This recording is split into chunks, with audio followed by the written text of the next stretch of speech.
Hi everyone and welcome back to my channel. So this is episode 3 today of a series of how to crochet your granny square blanket. Don't forget to like and subscribe to the channel, that way you get notifications, especially if you press the little bell icon, and every time I put a new video on you'll get notified so you don't miss anything. So today's episode is all about crocheting or putting together your smaller squares. So you can see this is how I've been getting on this week. We'll start with these individual squares. So these are my little squares that, as you know, if you followed videos 1 and 2, you'll know that they're 5 rows each, and they're all just individual squares. And you can see I've already crocheted together. There's loads of different ways of putting them together. I'm just going to show you one way today to stitch them together, crochet them together, and we're going to make the rows, and then I'll show you how to piece it all together to get your blanket.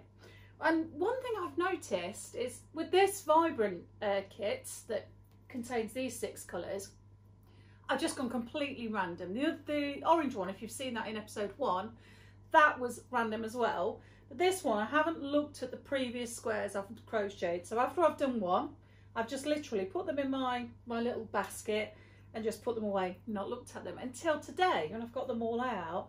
And I just love the variation of all the colours.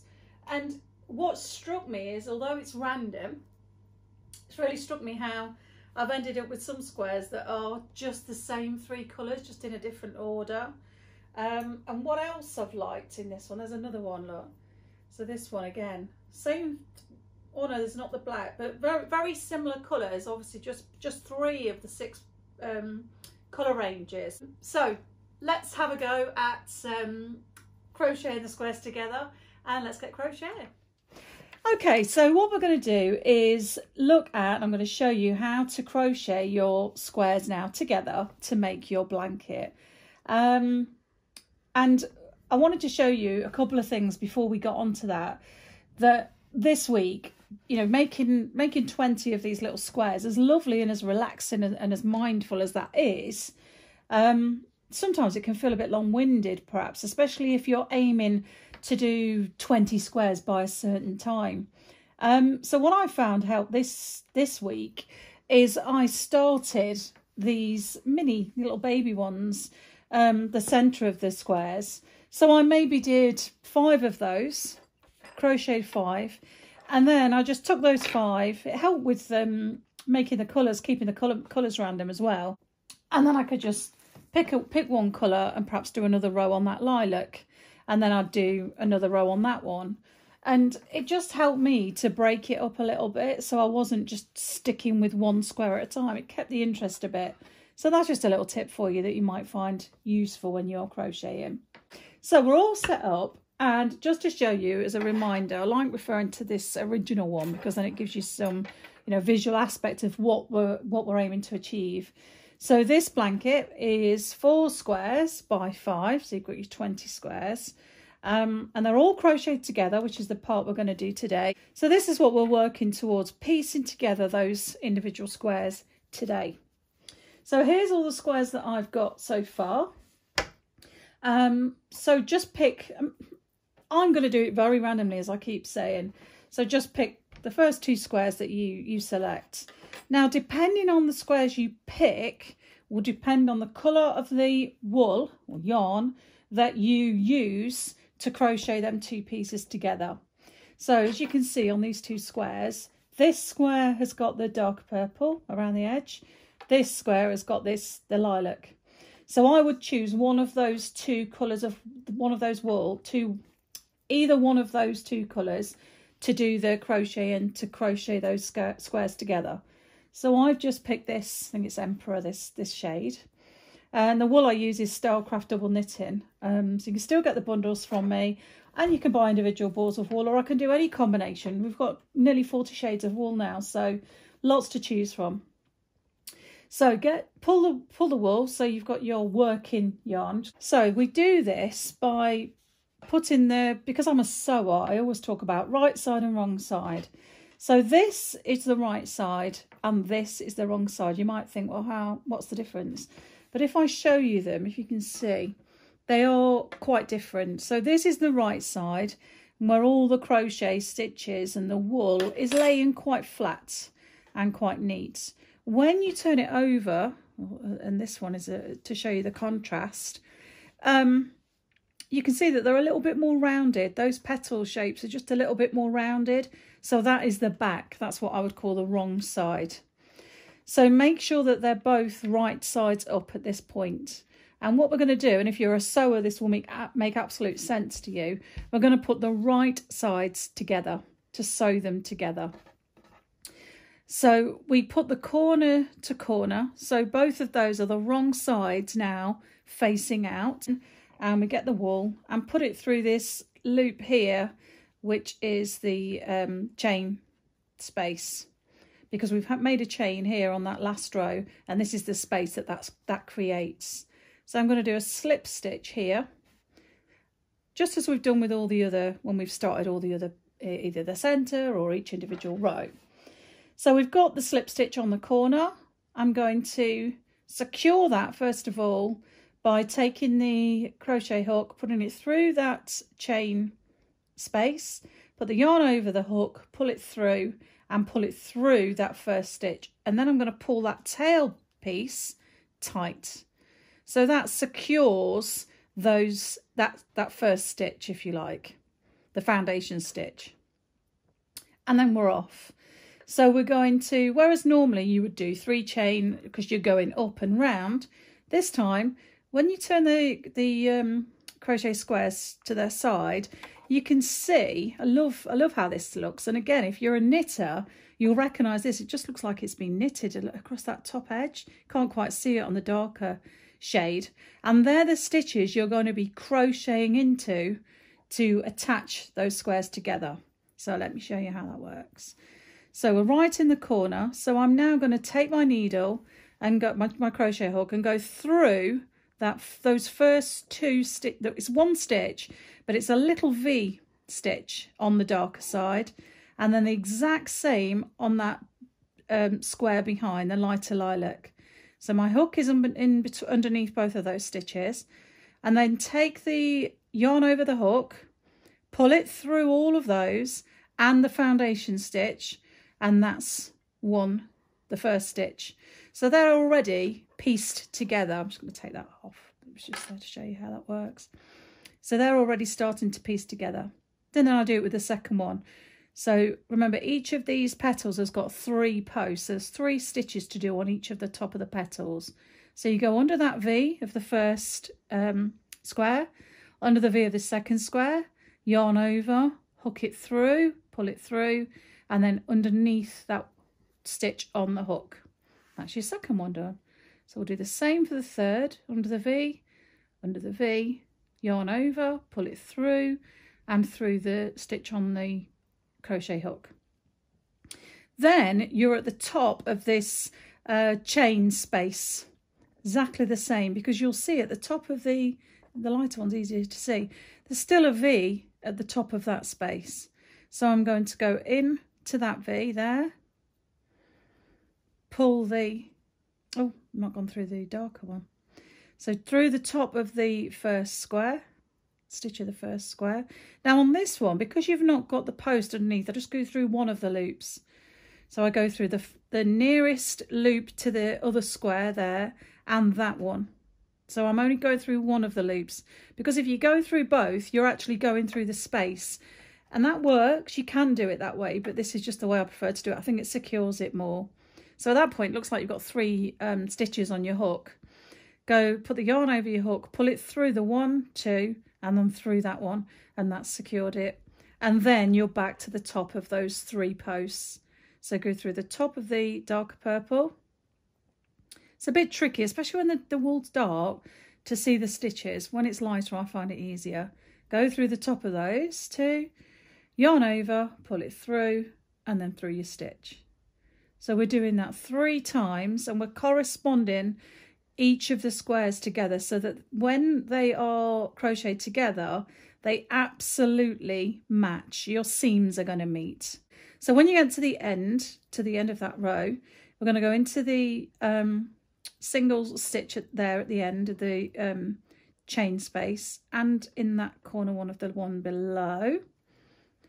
pull that through and pull that through the stitch, and there you've finished. Now at that point I put my hook down and just as before cut that wool off, take my hook and go through, pull that yarn through, pull it tight, and then when you turn it over you've got a really neat seam, and you can see those purple, the darker purple stitches, but they just look, because they're sort of intertwining with the lighter lilac colour, they just add a really nice edge to that seam. And because when I was showing you that I only went across underneath one of the loops where that foundation, the chain space is, it just keeps it again in the same kind of pattern. So now I'm going to show you, we've done those first two squares, I'm going to show you the next one. And I've just brought the camera in so that you can see this really close up because it's quite tricky to see. So again, we're going to put the two squares that you're piecing together, right sides facing, and just line them up. You can see it a bit clearer on these two colours because they're lighter. So you've got the two, you can see both rows which just create themselves as you're doing the granny square, and they look just like two rows of V's. So you can much more easily see that stitch. If I just put my hook underneath, you can see that V really clearly. So let's take the next colour wool. I've used the red this time. Again, could have chose either of those two colours, the red or the lilac, but just went for the red just because, really. Half the fun of sewing, crocheting, knitting, whatever it is for me, are the colours. Just love the working with different colours. So I've put that wool through to tie those together as I did in the first one, and then put the stitch through the crochet hook in the corner in that chain space. So I'm going to start by going to the top of that first post with the lilac, directly underneath the first stitch, the top of the first post on the red, put the wool over, yarn over the hook and pull it through and pull it through, and that's your key foundation stitch really, which secures those two pieces together at the beginning.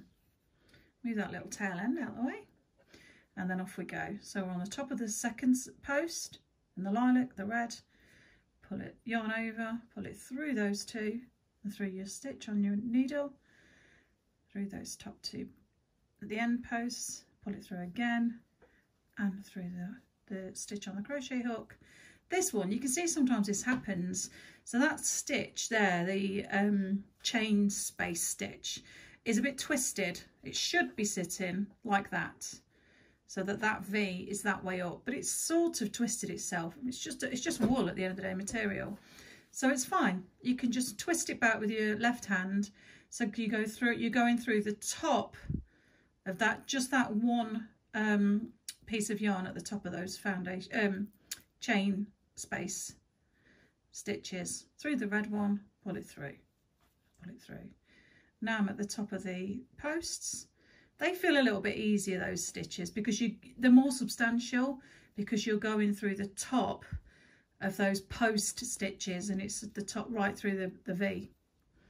So 1, 2, 3. Once you get a feel for it, it's really easy. You just get into that rhythm just as you did. Okay, so you can see now that I've pieced together all 4 in that second row now. This was the one that I started with today, and now these are my next 4, and they're all nicely crocheted together. You can see the seams when you pull them apart. So the next part is to put these 2 rows together. So you always do 4 together, or however many you're doing on your size blanket, 4 to piece them together, the row, and then once you've done that, you then put those 2 rows together, and then you do the next 4, put them together, just so it keeps it from being warped or misshaped, the blanket, when it's finished. So you'll see here, you start, this is exactly the same method as we've just done. And you start in this corner, place the squares, and in this case the 2 rows together, and you start, let me show you the other end actually, because the dark wool is very hard to see. So let's piece those together like we did before, and you're just matching up those top edges, crocheting through, crochet stitching through. So I've crocheted along that seam now to crochet those 2 pieces together. So when we get to this part, we're right at the corner of both of those squares now. So I go into the corner, just one of those loops and the corresponding one on the back square. So you've just got 3 stitches on your crochet hook. Go on over, pull them through. And then here, you just need to do 1 extra stitch. And it's quite hard. You can see I'm pushing with the crochet hook. It's quite hard to see where to go in. So it's just using your judgment, really. I'm going to go in there on the next square. And I'm going to try and go under 2 pieces of wool. So I just get that real secure stitch. So I'm right in the corner of that red square and then right in the corner of the black one underneath. Pull it through and go under. Then I'm going to do the top. So you've sort of got an extra loop in there. You're putting in an extra stitch really, because on that corner piece, let me just show you on here. Oh, the black's really quick, difficult to see. On that corner, as you're piecing it together with the other square, you've only got 1 chain stitch, but really you're crocheting into it twice because you want that corner seam to be quite secure. So that's that secure stitch. Then I'm going to go through the top of that post, the next post, and my corner stitches, and there. Oh, hang on. If you go wrong, just take your needle back through and just do it again. You don't have to feel sort of pressured to carry on if you think, oh, it's wrong, that's wrong. Just stop and sort your wool out because it's not going anywhere. It won't all unravel. So then I've gone over those top 3 stitches. So just to recap, I've gone over the top of the 3 posts there. Then in this corner section here, I've just kind of put 2 stitches. So in that 1 space, I've put 2 stitches in just to really secure it. And then I've gone across the top of the next square. And then from the front, you can see it just, the only thing there that I would do is change the colour of my my wool, because you can see where that lilac fits and nests really nicely with the red there. So it's actually quite good to show you that. You can see where those stitches now are showing through because the lilac's against the black and the red. So what I would do, and I'll quickly show you this because it's important if you want it to look, you know, really nice. At that point, you're going to change the colour of the wool. So let's do that now. And it's exactly the same as we did on the last episode, which remember I'll put a link to that in the description below, just to change the colour of your wool. So I'm going to take my crochet hook through the yarn, through that lilac stitch, pull the red through, and then I've got my first foundation stitch, pull the lilac tight so it really tightens it off. And then I just carry on with the red. So I'm going to go into the top of that post, top of the black one. The black's just really hard to see, especially at night. If you're crocheting at night, it's really quite hard to see. So just take your time so you're going underneath the right stitches, especially with the red, because the red will come through that black. So go under that post, under the second post in the black, pull it through. Third one. Okay, I'll just do one more. Remember at the chain space one, you just go in 1 stitch so it just nests it nice. It's a bit fiddly. Okay, so thanks for watching today. We're almost at the end of this tutorial. This is what I've pieced together today, so you can see it's relatively quick once you get the hang of it. Don't forget you can re-watch episode 1 and 2 to show you how to start the initial granny square, and then how to piece to change the colour, and then obviously today how to piece them together. And you can, don't forget to rewind this recording so you can pick up on those little technical bits if you're not quite sure. You can just rewind and play it so till you get the hang of it. So these skills are really, really easy. Once you've got them, they're so easy. But a couple of bits you might think, oh, I'm not quite sure, not quite getting it. Just have a go. Go back and have a go, watch it again. So now it's a case of go away, finish your squares. I've got another 4 of these little squares to finish, and then it's piecing them together. So I'm going to make another blanket of 20 squares. You can make yours as big or as little as you like. And then in the next episode, I'm going to show you how to do just a very simple border around the edge. I'll do some more videos later about different, you know, more complex stitches to put a border on, but just going to finish it with a nice border, and that'll be the end of our blanket making. So don't forget to like and subscribe to our channel. It's so good to have so many followers and so much interest, and I've had some really lovely comments and messages on Facebook this week from people who have tried for years to learn to crochet, and they've managed to do it with these simple tutorials. So that just warms my heart, and I'm so happy that I'm sharing this such a nice skill with you all, especially at the minute we're spending more time at home. You just want to be sat with your crochet doing some nice stuff while you're watching the telly. So have a go, please get in touch, like, subscribe. Don't forget that you can also still buy the bundles of wool that we have available, 6 balls of wool and a crochet hook and a little sort of colour chart to help you get your blanket off to a good start. And we'll see you next week. Thanks for watching. Bye now.